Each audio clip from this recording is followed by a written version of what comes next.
Hi, I hope everyone's doing well. We're going to talk about the new moon coming up here, April 15th. We just got done with the full moon, with the moon in Libra and the sun in Aries. And so now the moon is waning, right? It's waning down to that point where it'll be seen as empty on the new moon on the 15th. So right now what we're really looking for is what we can release, right? What we can let go of. That's the best way to really work with a waning moon. And then on the new moon, it's a question of what can we plant, right? Like what intentions are we planting to cultivate from the new moon to the next full moon? So this new moon is going to be in Aries. It's going to be the sun and the moon will be conjunct in Aries. And so it'll be a time to really ask, hey, what is the best thing to plant in Aries energy, right? What is the best thing to really draw forth from this energy? And as we're moving to that time right now, the best thing to ask is, what can we release? To make space. And so if we're thinking about this, like, and the agricultural traditions that really rose up and really put astrology to use, right now we're clearing the space, right? Where we're tilling the soil, we're pulling weeds, we're making space and room for the next planting. One of the things I'm going to release here today is really a sense of perfectionism, because with this Mercury retrograde and some other things, I've already restarted this video about 3 times now. So I'm going to be releasing some perfectionism so that I can actually get things done, because Aries loves to get things done. So let's take a look real quick about what's going to be happening in the sky for this new moon so we can get a little bit of a better picture about how to work with this new moon in particular. So if we're looking at the chart for the day, we've got the sun and the moon right here. They're going to be aligned, right? And they're actually going to be very closely aligned with Uranus, just 2 degrees away. Other than that, they're not aspecting much in the sky. You have a connection between Uranus and Pluto, and that's you also have the sun and the moon playing into it, but at a little bit of a further degree. So those are the main spots of places connected. And yes, there's other things going on in the sky, right? Venus is going to be on the opposite side of the chart from Jupiter. There's some play with Saturn and Mars. But really what I wanted to focus on here is the fact that they're, unlike the last full moon where there was a lot of different energies playing, this one, I think it's best to really work with the basics of the sun and the moon in Aries, right? Because Aries it's the beginning of one cycle and it's really breaking out of the cycle that comes before it, right? So the end of the zodiac cycle is with Pisces, and then you have Aries kind of bursting forth from the waters, right? It's a lot more individual. Pisces is that cosmic wholeness, and Aries is that individuality of how, even in the midst of that cosmic wholeness, there are unique divine sparks, right? Like each one of us is this unique spark of the divine. So rather than thinking about how everything else in the background is interconnected with Aries, I'd like to focus a little bit more on just that Aries energy, right? Because Aries doesn't really want to like take into account everything else. It wants to move forward. It wants to press through. And it's well aligned for this right now, right? Because you have Aries, or you have the moon and the sun in Aries. They are closely aligned to Uranus, which is this other energy of just breaking through and causing change and revolution. And they're both connected to Pluto, which is yet another energy of transformation, right? So there's this a lot of energy for revolution, transformation. That connection of Pluto and Capricorn allows for some stability in this relationship, right? So you have all this fiery energy. You have Uranus, the sun, Luna or the moon, and Mercury all in Aries. So you have a lot of fiery energy, by this time, Mercury will be direct. Yay. I released a video a little while ago about working with Mercury, and I still like, yes, we need to work with Mercury. But it's been interesting to see, it hasn't been affecting me too much, but it's been interesting to see some other people's Mercury stories. And so I'm going to be excited when Mercury goes direct, just for everybody else, and for my voice, which I am losing here. So there's a lot of fiery energy, and Pluto will create a nice container for that transformative energy by having that connection. And the way that we can really work with this energy in Aries is all about passion, energy, and action, right? Aligning with our passions, allowing our energy to spark and flow through that alignment of our passions into action. So when we're looking for things to release with this new moon, we really want to focus on things that affect our actions, right? Affect our passions, our energy, and what we're actually doing in the world, right? Water signs are perfect time to deal with the nuances of the emotions and the nuances of the inner world. Air signs are a perfect time to deal with our thoughts and abstract thoughts and reasoning and what's happening in our mental life. Earth signs are another really great sign or element to work with the practicalities of life. And with this fire energy, with Aries in particular, we're looking at our passions, we're looking at our drives and what we can create with those.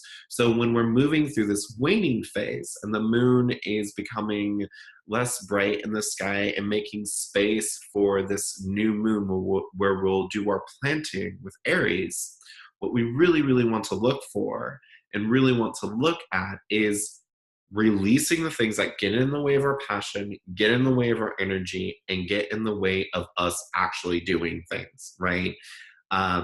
It the more practical we can make this in relation to us actually acting, the better it's going to be for us. So if you've been following along with the Aries integration lessons, then you've gotten a good feel for your energy levels. You've gotten a good feel for what makes you passionate and what gets in the way of your passion and what drains your energy. Right now is the time to start to work on what drains your energy and what gets in the way of your passion and releasing those things, right? Finding alternatives to those things, finding ways to either cut those things out entirely, or if they're not able to really be cut out, then to reduce the amount of energy that they're draining by interacting with them in new ways. From this moment on, because it's April now, the integration is all on Patreon now, right? It's exclusive to, or the working with the signs and the alchemy tier is exclusive to Patreon subscribers.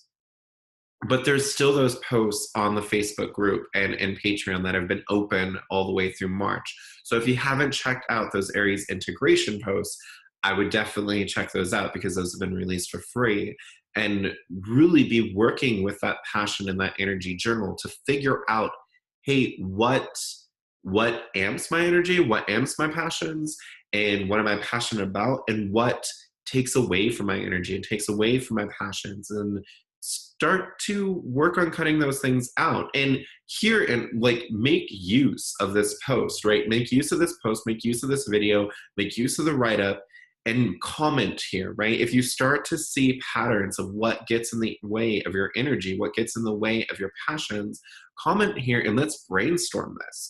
Let's brainstorm this and figure out, hey, what can you release? And declare what you're going to work on releasing, right? Set the intention now. Aries, it's very important to set our intention so we know where our energy is naturally going to flow through, right? That's what intention setting does for us.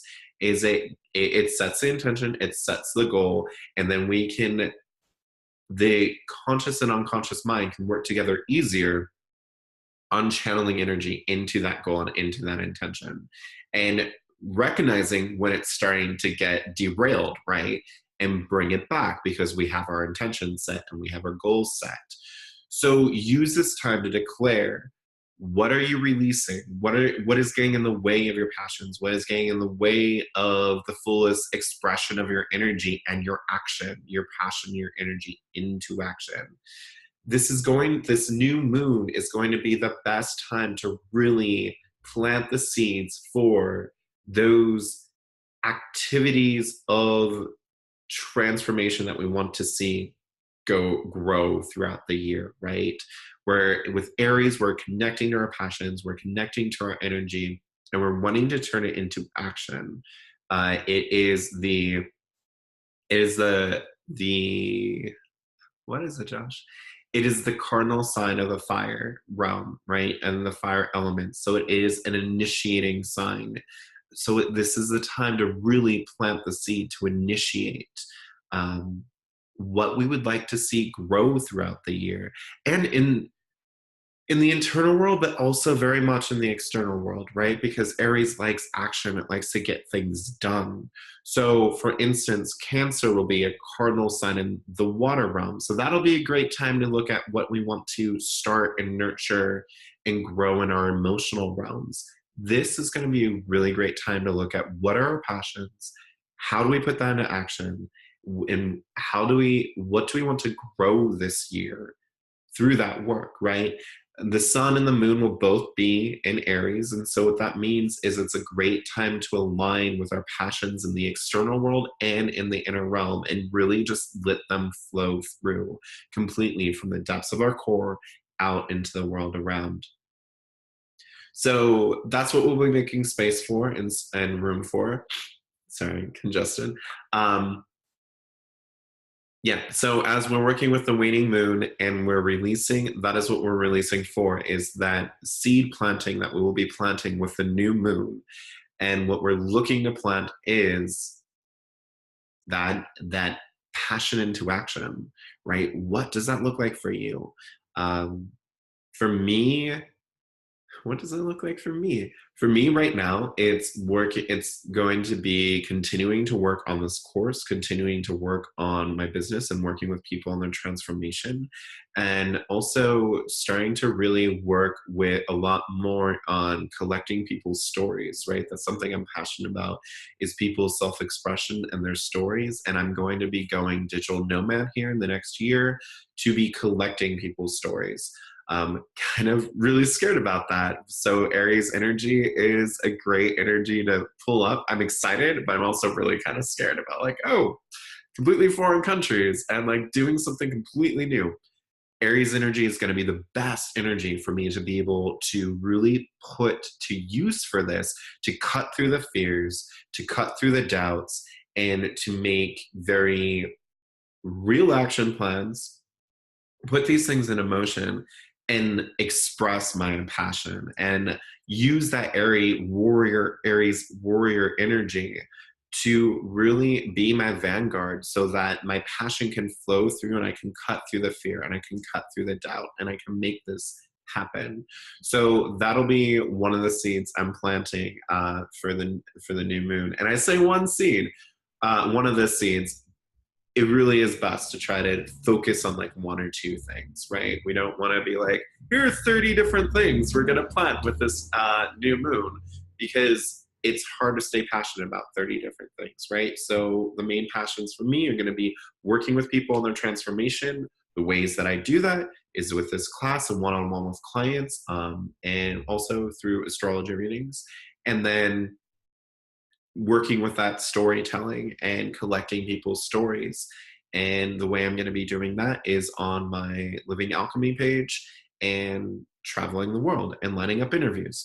So that's what I'm planning. What are you planting? Let us know. Let's brainstorm if you need any help about what to be releasing to get to the space to be able to plant that. So what to be releasing over these waning moons. For me, self-doubt, perfectionism gets in the way. Kind of bogged down there with not feeling so well. So and my mind sort of drifted. I started just naming off things that I'm cultivating also. So with the waning moon, things that we're releasing, right? So for me, like I said, perfectionism, self-doubt, And then activities that drain energy and drain consciousness. So for me, I've been staying up a little bit too late, so I'm going to be cutting that out. Um, and on the flip side, I'm going to be waking up earlier. So let us know, what are you releasing and what are you making room for, and enjoy this waning moon and enjoy the weekend life. Okay, thank you. Bye.